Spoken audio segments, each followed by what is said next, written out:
talking about children, the trade of babies in this Nairobi has been uncovered by a new investigative piece by the BBC Africa Eye investigators. Journalist Njeri Mwangi did a piece, and it went out yesterday. I mean, it's available on YouTube and also on BBC platforms. And this is how children are basically being traded like commodities in this city. Traded in various ways. One, a child is stolen, a child is sold to somebody who is willing to buy a child to raise a child. Another one where a child is born, a child is given away by the mother receives money, and new mother pays money and gets all the documentation to show that this is their child. Another way that was uncovered in this particular story, child is abandoned, a child is taken to a hospital wants to take a child to a children's home, but in between somewhere some unscrupulous people find a way of selling this baby to another person who wants to raise a child. This is not a new story. I mean, we've had very many cases. They've been covered before, even on this particular media house on KTN. Investigative teams have done these stories before of how children are being trafficked within the country. We see stories of how mothers complain and they say, you know what, I had my child and my baby was stolen. Where the other day it was in the news about this particular couple that was claiming that their child was stolen. And in fact, they went to court and the child was found several kilometers away. And the story is how a neighbor basically just stole a child after a mother had left this neighbor to take care of the child as she went to the market to come back, finds neighbor missing, child gone. Child is traced to another new location elsewhere. What is this that's happening in our society? What is going on? That really is the question. This is an emotive issue. It is. This one is combustive. This one isn't one of those things that you have to really make a very decided attempt to be rational about it, because it is upsetting to the very core. But does it not illuminate the depths to which we have sunk? Everything can be traded with everything. The lengths that folks will go to now to get an extra coin, because that's what it is. It's all hinged on how much you can get. Yes. It doesn't really matter what it is that you're selling, as you say. Food, humans, doesn't really matter. Everything is for sale. Everything is for sale. In fact, in some cases, they call baby grain. Yes, exactly. Yes. Now, ask yourself this simple question. Remember, we were talking about the Middle East some times back, and we were talking about the resurgence of what can only be called the slave trade. Okay? Well, we have our own. What do you think this is? When you're trading in human beings, what do you think you're actually doing? It also raises the other side as well, by the way, for me. And this is how difficult we've made it as a society for someone to adopt a child. Listen, those who are buying, for somebody to go to great lengths of such risk to buy a baby, what is it? And they're not buying a baby so they can go and perform some funny rituals.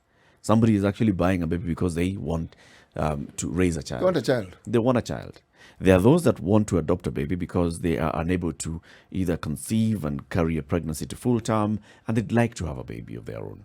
There are those who would like to adopt a child because they just want to support another baby, another human being. But how difficult is it with our laws and our procedures and regulations and even our customs for someone to actually hear that, oh, you adopted a baby? Actually, customs don't make them that difficult. No, not really. Maybe with modern times they've acquired a twist, but they actually don't, because I know the custom to which I subscribed traditionally. People could literally give you a child, right? And that child was yours. You brought them up. They knew who their parents probably were, but they were yours. There's no question about it. They were your child. It wasn't even an issue. Now, there were those who fell in the category of probably what we are calling an adoption. These are younger relatives who came to live with you and lived with you forever. Yeah. They were not adopted. These ones would constantly go home. So that traditionally, there was a mechanism that was actually used. Now, where, in my opinion, the chink in the armor gets to be seen is not in the traditional methods. No. I don't even think our laws are obstructive. Our laws are preventative, they're cautionary. It is this same greed that we have made our alternate, in fact, our real religion that takes place. Because there is money, you look at the demand and you look at the desperation of that demand. A Kenyan doesn't see a situation to help, they see a situation to make money. This is it. And they've been seeing it for a long time. It isn't as though because it's out in the open, it started yesterday. This has been there for a long time. Remember, we even had an interview with this issue of the Children's Department. And my goodness gracious me, an expose was done by one of our colleagues here. Man, the circumlocution process, it's not the law. It's the individuals who are in that department, whose duty is fairly clear, they have decided this is their business hub. This is how they're going to make money. Remember, we were talking just last week, reporting about the Children's Department. If you want a case that has been brought to that department to go a certain way, they've structured it. This one costs this one costs this one costs There's this. a price tag. There's a price tag to everything that you want. Now you tell me. Like you said, this was a very, very emotive It's story. In extremely fact, emotive. if you watch it, you'll see the journalist Njeri Mwangi at some point getting very, very emotional and raw about it, because she looks at it and she looks at her own children, and she's even brought in her own family into the story and says, "These are my children. This is my family. I'm lucky I have these children, and this is what's happening to other children out there." Let's bring her in. Njeri, good morning. Hello, good morning. Good morning, Good morning, Jerry. Jerry.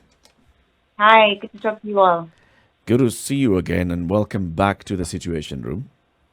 Yeah, thank you. This is a story that is going to really make very many people get very emotional. I'm looking for the words to basically use here, but let's just go with those words, right? So first of all, how long did it take you to do this story, and what motivated you to do this particular story?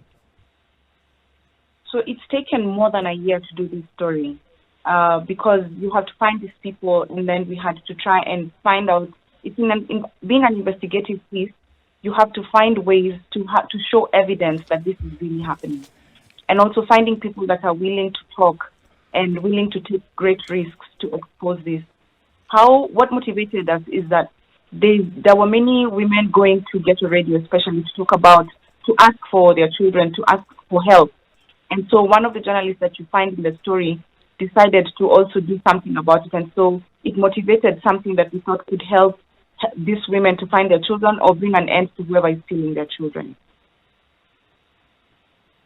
So what are we seeing here? I mean, as you went into this investigating over a year or so, Jerry, what are we seeing? That people are giving up their children, those who are not able to care for them, or there are those who are using unscrupulous means to take children away from unsuspecting parents to sell to those who want children? Or are we seeing a combination of all of this? So we found many layers, like you said. There's women who do not know, find themselves pregnant and do not know what to do, so they'll give up their children for sale. But they'll give them up because somebody is offering them that opportunity. And it's the levels of poverty that will drive such a woman to such lengths. You sell your child so that you can make some money, maybe to provide for your other children, or to provide to get medicine for your family or something like that. Then there's those who take advantage, like you see in the film Fred from Mama Lucy Kibaki Hospital. He goes and takes advantage of his position in the hospital, which is to take your vulnerable children. But instead, he uses that as an opportunity to enrich himself. And we try to reach these people, and they have no comments, and they don't want to say anything because they've been busted. And then there's also other women in clinics in these low-income areas who also take advantage. They find a girl who's pregnant, and they say they can help them take care of things. They see these girls get to full-term pregnancy, help them deliver, then steal their babies from them again for little money, or even just take them and say they'll take care of it. And then they even work with other agencies to provide what seems like the legal papers, because I could come and buy this child, get the baby with documents that prove that this is my child. So we have a broken system here, and there's so many loopholes that are enabling this. Many women giving birth, and if not aborting, giving these children up for sale. And again, not by choice, again, because of poverty.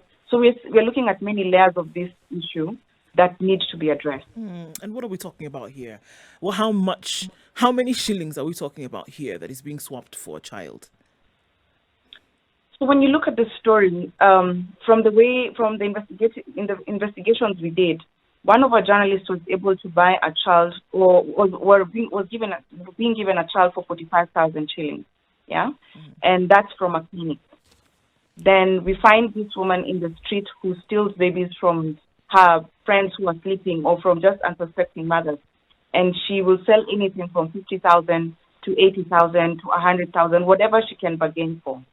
Then you find this one in the hospital who will put a big price on it, and they'll give anything to $3,000, 300,000 Kenyan shillings. So it depends with where you're buying this child from. It depends how desperate you are to get a baby and where you're getting them from. So again, there's no real range. It depends with who you're talking to and how you can begin. How widespread is this trade? Now, sadly, there's no research, there's no statistical data to prove how widespread this is. But as you can see in the film, it's quite widespread because it's happening so openly, and this is just the small part that we were able to capture.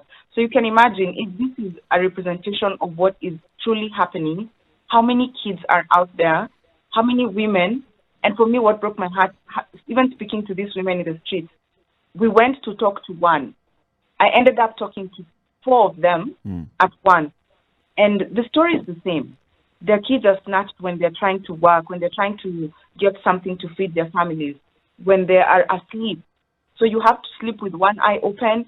You have to be on the lookout because there's someone lurking there that will take your baby without your knowledge. So it's something that is so big, it's so huge, and if nothing is done, this trade continues. And what's really sad for these women, especially in the streets, is that they have no proof that it's their child.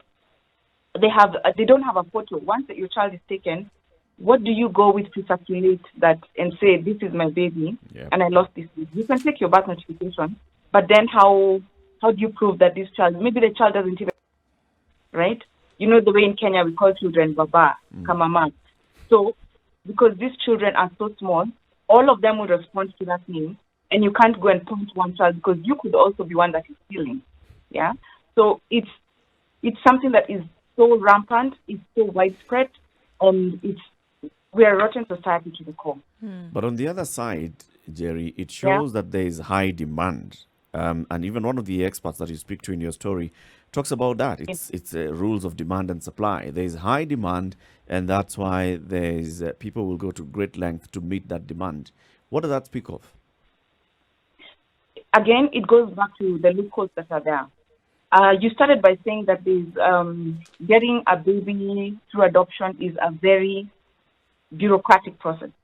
There's a reason for bureaucracy in this, and for this one, I'd like to defend that at a very personal level. It takes 9 months for me to get pregnant and deliver a baby, right? Yep. So for me, at minimum, even if I was adopting a child, can it at least take 9 months? I should not have a problem with that. For me to want a child in a weekend, now, where is this child coming from? Unless we had arranged for there was a whole other arrangement. Mm-hmm. Then the assumption of adoption that it is a tedious, expensive process, that needs to be addressed. I spoke to someone yesterday who told me it's International Adoption Month, and maybe media can help to highlight this. What does that mean? Where do women who want to adopt get these children from? What are the costs? I was told it's anything from 1,000 to 12,000 to 200,000, right? Yeah. And how is it that it's 1,000 to 200,000? So if media can help to highlight and show that you don't have to go to this illegal length, this unscrupulous means of getting children, then we can help many mothers who have not been able to deliver. Many families actually because it's not just a child is not just its mother's, it's its mother's and its father's, right? So we can help families to get children and get children off the streets and get children adopted. But we need to highlight and show where the real problem is by highlighting how you can get a child legally and in the proper way. And then in one of the cases that you follow in the story, for example, the one on the street, you actually were outbid by competition. That's what you came to realize. You wanted to be able to get this child and get the woman who's selling the child exposed and arrested by the police, but then you did not end up getting the child. And later you realized that the baby was sold to a higher bidder. Tell us about that. So we tried to infiltrate this, and the person that we were working with tells us that there's a baby that is ready to be sold. And when she comes, we actually see the baby in the film. And we talked to this lady because she doesn't want to keep this baby. She wants to get rid of this and get her money quick. But as you can tell, she had an offer for 50,000. We try and give her a higher price so that we can rescue this child. Unfortunately, when we come to do the deal, we find that she doesn't show up. And we later find out that she sold the child to a higher bidder. So which means that she's looking for market. There's a market out there, right? Yeah. And people are willing to pay whatever amount of money to get these children. And that's why, like I started by saying, there are loopholes and the system is broken. So if we don't fix the broken system, that we shall continue to see more of these cases. And I don't know how we'll be able to stop it if nothing happens. Njeri, it's clear that on one side, you have those who are selling these babies, who are looking for sources where these babies are available, where these children are available, and their motivation is money. What is the motivation on the other side for those who are actually buying these children? What is the motivation for them? I guess the reasons could be across board, but what are some of the things that you saw? So, as you see in the film, the lady in the street says some of the reasons that people come looking for children is two. One, they do sacrifices, right?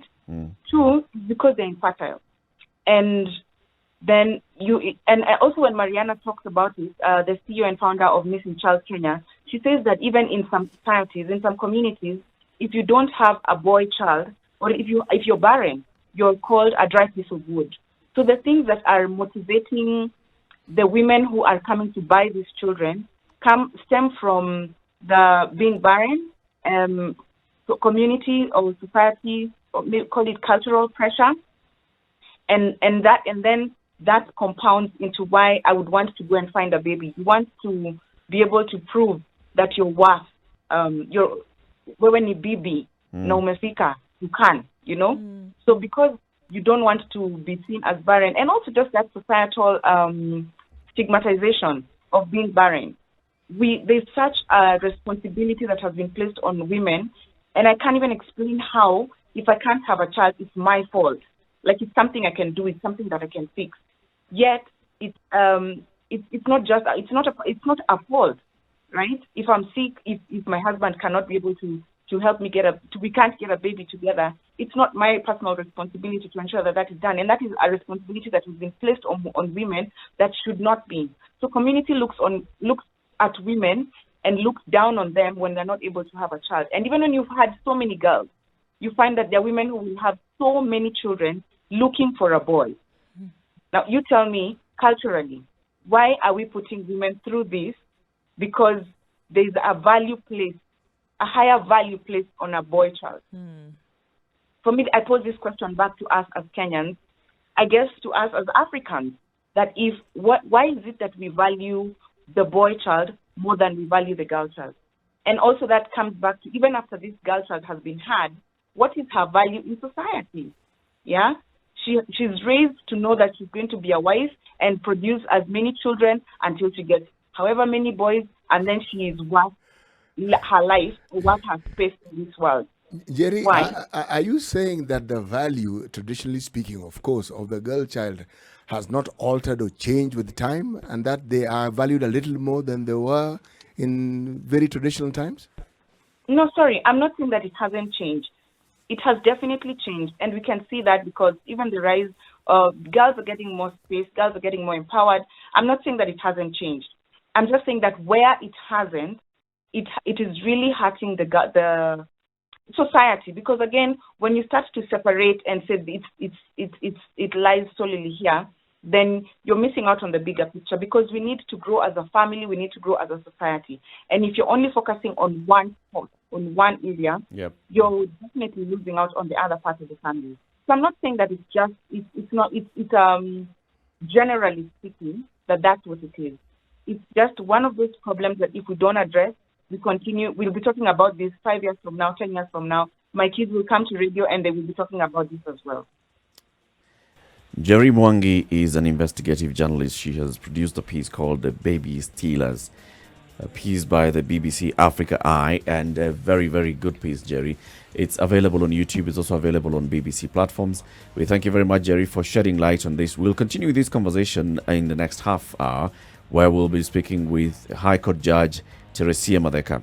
She is very vocal on matters of children. She has handled matters of children affairs for a long time in the judiciary, and also we'll be speaking to her, getting her insights, and also trying to unravel what exactly is happening in the society. That piece, The Baby Stealers, by the BBC Africa Eye investigative team, has exposed what has been exposed before, but also it brings that conversation back to the limelight. It's bringing that conversation back to the table. Why is it that we have such a lucrative trade going on about children in this country?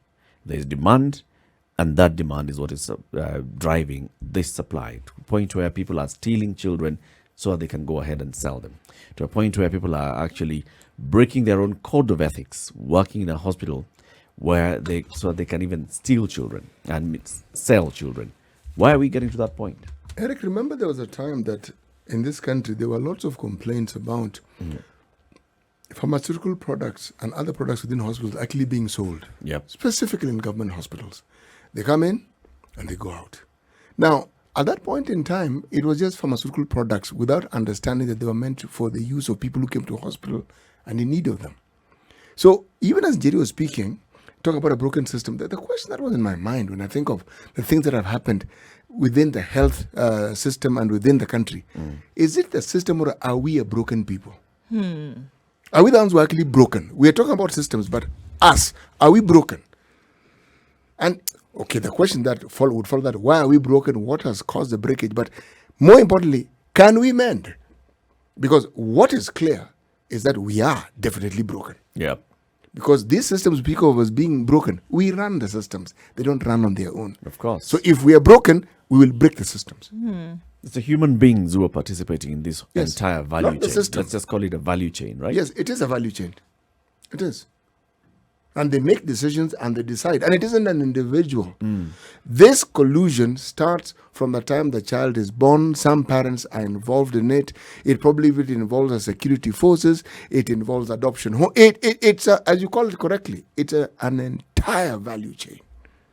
And it seems like it's a lucrative value chain.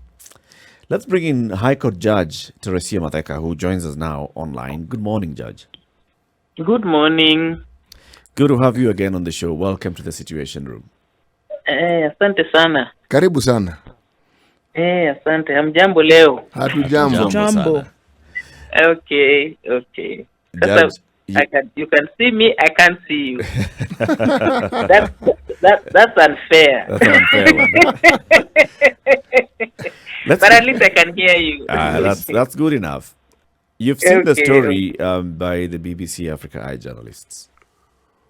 Yes. And this is about, the theft and trade of babies.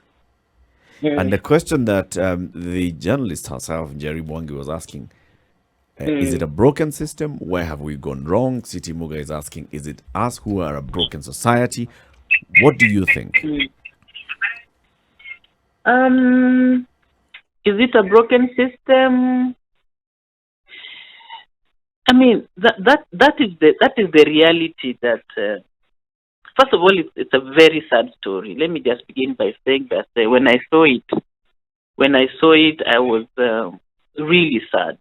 I happened to have just seen it when Oku called me.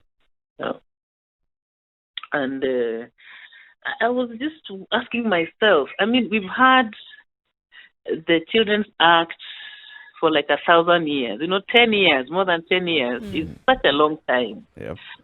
So when you have a system that is in place that takes care of every aspect of a child's welfare and rights, and then you still get that kind of story, you really feel broken. That's what is going on. So it's a broken system, yes. And I had someone asking whether we are broken. Yes, we are also broken as human beings. Because why would we do that to the most vulnerable members of our society? So I would agree with you that on the outset that we have a really broken system when it comes to children, especially those most vulnerable, the ones who are exposed to those kind of activities by the adults in the room, so to speak. You say that we have had a Children's Act, for example, the current Children's Act for 10 years. And it addresses more than 10 years. More than 10 years. Yes. And it addresses the plight of the children who would end up in such situations. How does it address their plight? What exactly does the law say about this? Okay, the first thing is that the Children's Act clearly sets out that every child has a right to parental care, okay? And the child who doesn't have that parental care, there are systems in place as to how we can put that in place. Through adoption, through foster care, and through guardianship. It is there. It is written.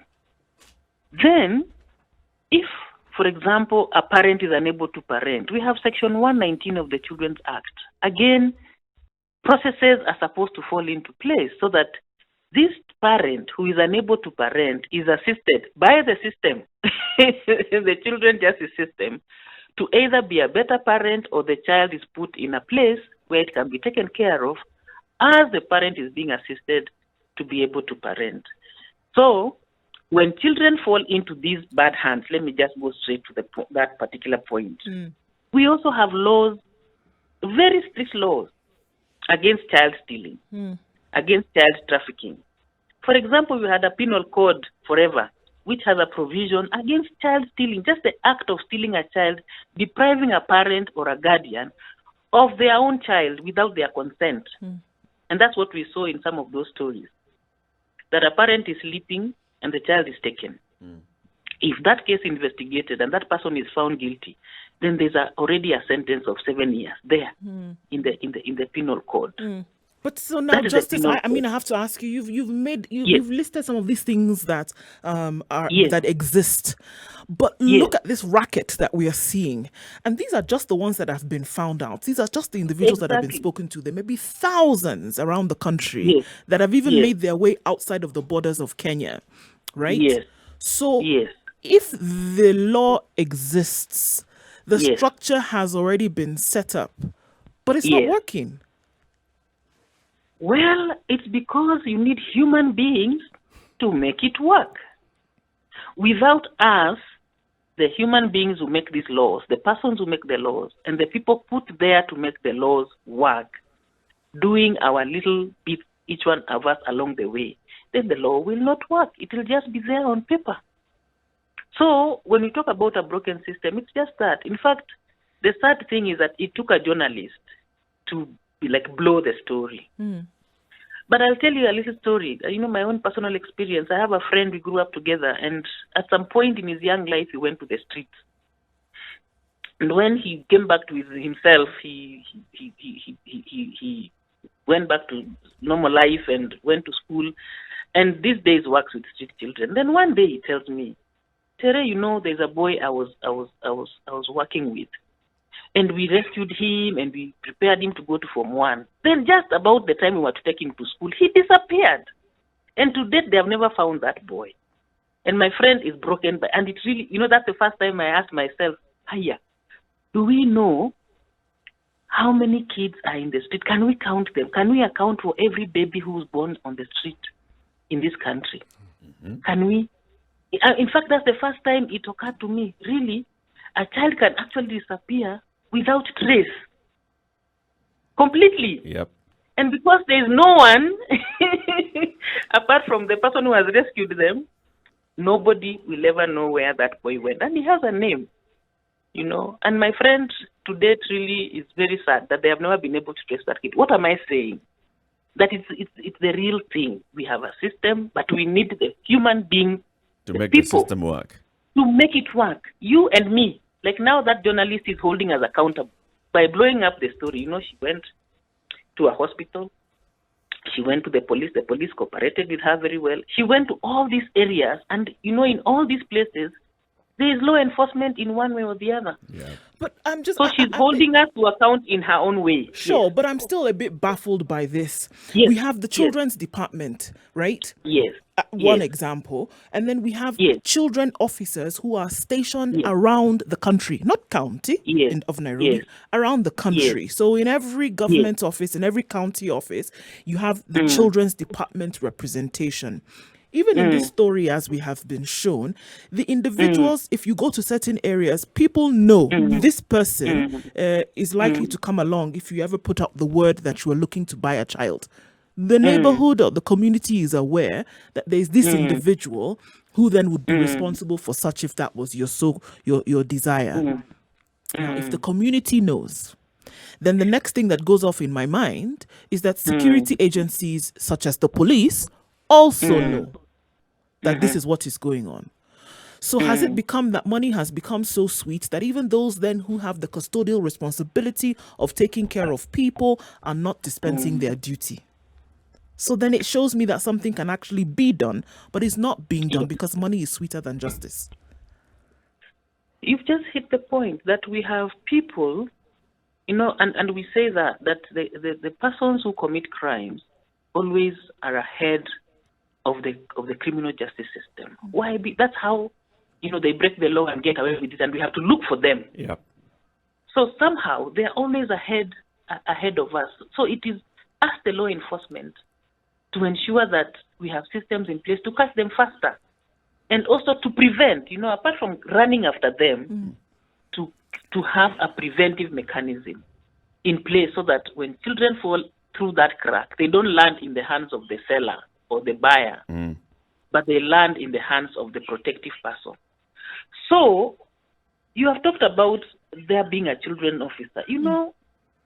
There's a difference between, how do I put it? When we come now, like for example, to court, the difference between evidence and what I had someone say. Hearsay.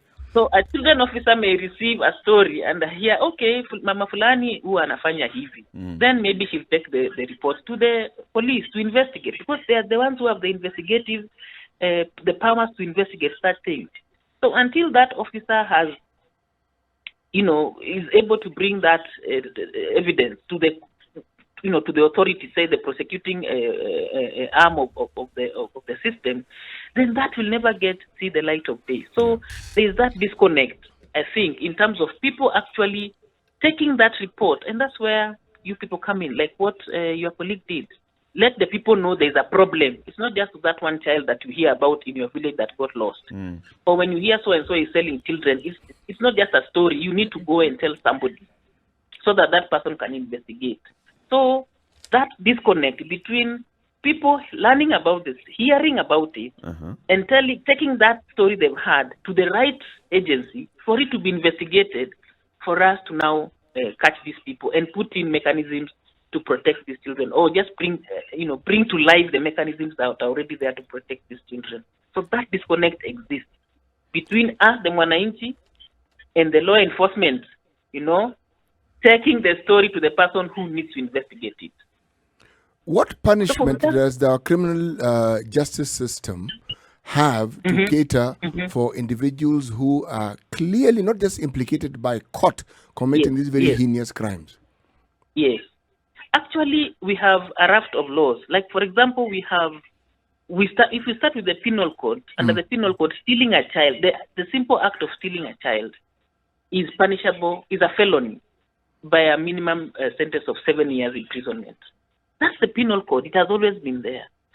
But now when it comes to trafficking, it's like the Counter-Trafficking Act now expanded, that offense, and now even came up to, broke it down to the reasons why people like will steal a child, for different things, for child marriage, for harvesting of organs, for sexual exploitation, for different things, and created even a more serious sentence of 30 years imprisonment or a fine of 30 million shillings or both.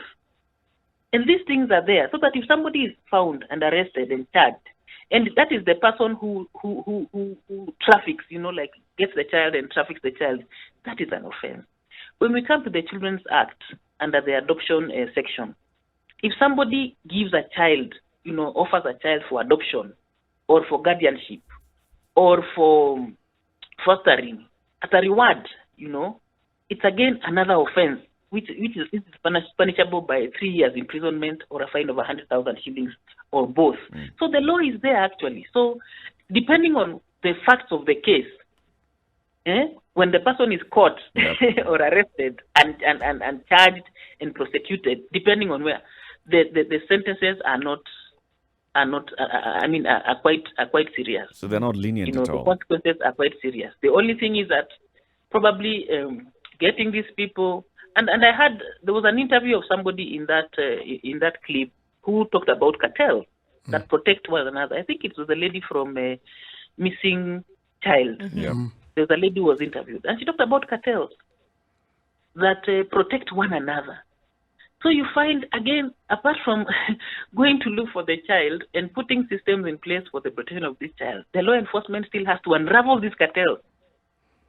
Some criminal network. That's the feeling I got. And remember, the persons who are being trafficked are persons who may not be able to tell you the story. Yep. That is the saddest bit of it. A child you had the age limit, about 3 years and below. That's what I heard from the story. 3 years, everybody is 3 years and below. That child cannot, even when you find them, they may never be able to tell you the story. Ni fulani alinichukua, akanipeleka hapa, akanifanya hivi. They'll always have a feeling that something is wrong, but they may never be able to tell you the story. To express themselves. So again, that is the biggest problem again we have with those people who steal children, because they are young, they can't speak for themselves, and they can't tell the story themselves. So it's again left to us, the adults in the room. There's the other side that is really bothering me here, Judge, and this is the side of the demand. So let's just categorize and say that it's possible that there are people who go ahead and spend so much money to buy a baby for criminal reasons. They maybe want to participate in rituals or whatever. And then there are those who may want to go and spend that much money because of the kind of desperation that they are at to want to get a baby. What does it say about our procedures then for this person being able to adopt a child? Because there are legal ways of adopting a baby. Yes. Is it speaking about there being so many barriers in the adoption, even from just information point of view? Not many people know if I wanted to adopt a baby, this is what I'd do. This is where I'd go. This is the procedure. This is the process of adopting a child. Does that speak of that? Yes, I would admit that. And recently, I think you saw that the Family Division launched a simplified version of the adoption procedures. But personally, I would say they need to be simpler. They need to be made. I always talk about a system that is visible. Visible to everyone. If you stand there, you can see it.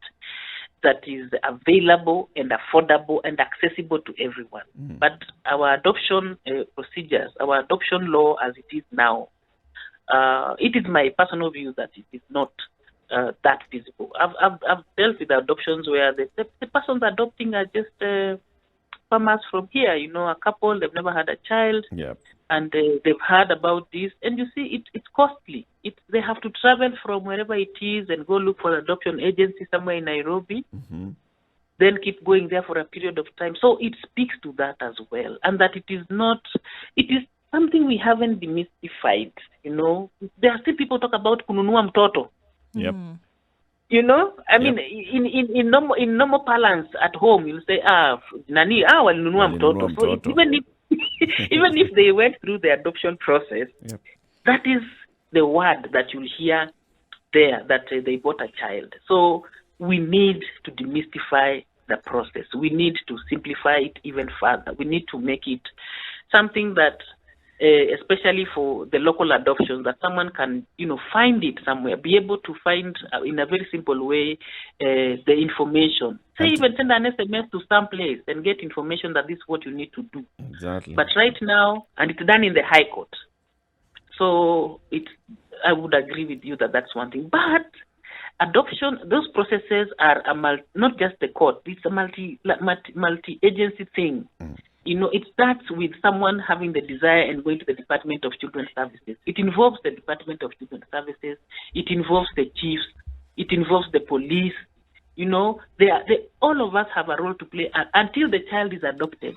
All these people are involved one way or the other. So being able to show people how they are connected and people knowing where to start and where they'll end up, I think that would make it much easier. So there's a need even to make the adoption rules or that book that was launched in a language that everyone understands. And to destigmatize the whole process. Kiswahili and mother tongues of different people. Of course. And destigmatization, just like you said, Judge. I mean, people will talk about this process in the village and saying, walidunua mtoto. You can imagine that child, when that child goes to school and how the child is then also treated in school. Yeah. So there is that need to actually demystify that process, because right now I wouldn't say that it is as clear as day. People just need to know that adopting a child is not a difficult process. There are steps to follow, which we can reduce, I think, and make it much easier. There are steps to follow and maybe make the process cheaper or even free, that people can adopt a child without it costing them money, to pay for the processes. For the longest time, Justice, people have said anecdotally that there are things that money cannot buy. Would you say that in Kenya this is not true, that money can buy anything? No. I wouldn't want to say that, because it is wrong. We shouldn't even, how do I say? We shouldn't even put our I don't know, our hand on it that money can buy. We should be saying you cannot buy. Money cannot buy you a child. You are actually stealing that child. You are destroying somebody's child. You are doing an ungodly thing. We should be able to tell people money cannot buy you a child. It seems to me that it's something that needs to get as much acclaim as other things have. Because if you want to look again, going back to this story as reference, it's the numbers. One, in my opinion, is too much, but they obviously have multiplied to much more than that. So it seems to me that we are dealing with a pandemic of sorts, whereby it is the accepted form, and that it's so rife that it could be the next option. You don't have a child, you can buy one. You're looking for extra money, you can sell a child.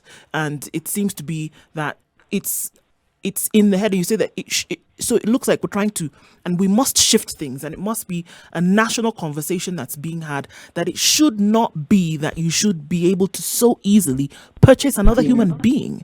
I mean, what are we talking about? It's almost savage when we even want to mention such a thing. So it seems to me that from wherever we are, highest, lowest, that it should not be accepted. But that in order for this conversation to take place, it needs to be taken seriously from those who've been given the responsibility to guard and guide. And I totally agree with you on the fact that we need to have this conversation. I've always said that there is something that has happened to us human beings. Our consciousness about children, who a child is, in society, and what is required, it seems to have dimmed somewhere along the way. I mean, if you know the African Charter and how we put it in the preamble, that the African child holds a unique place in the African family, and what the hopes and aspirations we have for our children, because they are our future. So it looks like we need to begin raising our consciousness about who is a child and what are we called upon as a people, to actually ensure this child becomes who they are supposed to be, or who we expect them to be. So for me, I really agree with you. We need to have this conversation from wherever it is to wherever it will reach. But we have a very good counter-trafficking law, and we put it in place because of things like this. Child stealing was not enough. the penal code was not sufficient. Yep. But now we have another law that really speaks to this kind of things, where you take a child so that you can sell it for whatever reason to whoever it is, and that's why even the penalties are that high. So this conversation needs to be had. I agree with you and with everyone. And you have started it. I mean, you started it, and now you've gone into it. And please continue it. Asante, we will continue. And Judge, we have very many laws in this country. That's not our problem. Yes. It's the implementation and enforcement of the laws, and even understanding why we have the law in the first place. Justice Matheka, thank you very much for speaking to us today. Justice Theresia Matheka is a judge of the High Court of Kenya. Where are you today? Are you still in Nakuru, Judge? I am in Nakuru. I'm actually working from home. Actually, I'm on leave right now. Okay. Yes. Enjoy your leave. Thank you so much for this opportunity. Please continue the conversation. Get as many people to talk about it in your other media, so that we don't lose it. We don't lose it. Okay, asante sana. Asante sana na siku njema pia. Thank you. This is The Situation Room, the only way to start your day.